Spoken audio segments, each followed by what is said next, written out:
ओतप्रोत है, जो विचार राष्ट्रीयता की बात करता है, जो विचार वसुधैव कुटुंबकम की बात करता है, जो विचार अंतिम पंक्ति में बैठे व्यक्ति को उसका समग्र विकास करके राष्ट्र की मुख्य धारा में जोड़ने की बात करता है, उस विचार को पोषित और प्रतिपादित करने के लिए संकल्प लेकर हमने किसी दल को उसके सदस्य बने, उसको मां माना और मां मान करके हम चले। ऐसा नहीं है कि आप सब लोग कहीं न कहीं आने के लिए नहीं सोचते हो, उनमें से मैं भी एक हूँ। इस मंच पर बैठे भी सब लोग उन्हीं में से हैं। छात्र राजनीति से लेकर आज तक समय समय पर जब भी पार्टी ने जो जिम्मेदारियां दी उनको मैंने भी निभाया है, आप सब लोगों ने भी निभाया है। आशा और अपेक्षा रखना कोई बुरी बात नहीं है, लेकिन निर्णय के बाद उसमें सकारात्मकता का भाव रखना ये बहुत बड़ी बात है। और इस बात को रखकर हम परिवार को संगठित करने का काम करते हैं।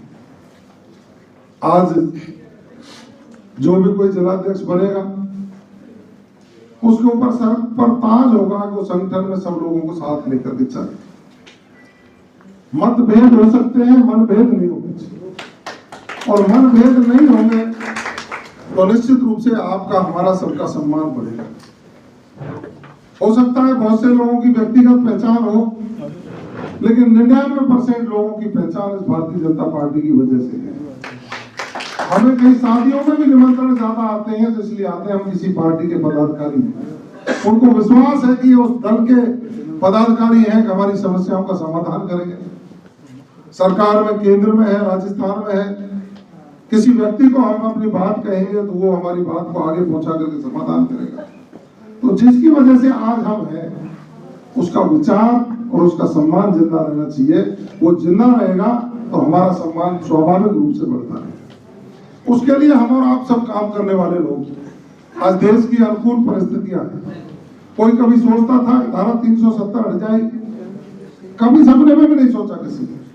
हमारे लोग कई बार कहते थे कहीं नारा ही तो नहीं रह जाएगा। हम नारा लगाते लगाते बूढ़े हो गए। बहुत से लोग, मोहन राम जी जैसे कि उम्र ढलान हो गया, नाराज मत हो जाना, अभी तो जवान है।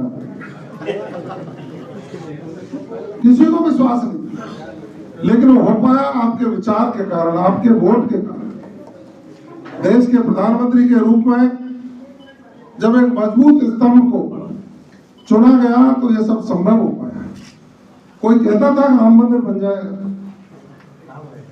लखनऊ के कोर्ट में तारीख, दिल्ली के कोर्ट में तारीख, कभी किसी कोर्ट में तारीख दर तारीख चलती रही। लेकिन अनुकूल समय आया और आपके विचार का पोषण हुआ तो भगवान श्री राम का भव्य मंदिर अयोध्या में बनकर दिया।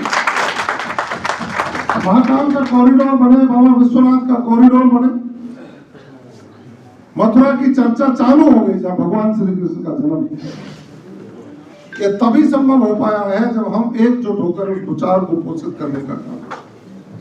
आज राजस्थान में भारतीय जनता पार्टी की सरकार माननीय भजनलाल जी के मुख्यमंत्री बनने के बाद 13 महीने पूरे हो गए। कई बार हम सोचते हैं माननीय जिलाध्यक्ष जी कोई बात कह रहे, लेकिन मैं यहां कह के जा रहा हूं आपको, मैं भले ही भरतपुर और डी जिले से आता हूं, लेकिन नागौर मेरे दिल में बसता है। आप आइए ना मेरे दरबार, आप आइए ना।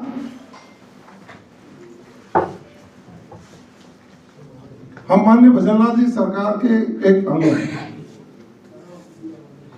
और यहां बैठे लोगों में से मैं कह देना चाहता हूं, कोई भी व्यक्ति मेरे से मिलने कहीं गया हो और उसको निराशा मिली हो तो आज ही राजनीति हो जाऊंगा।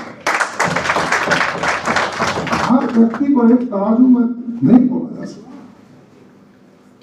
किसका स्वभाव क्या है,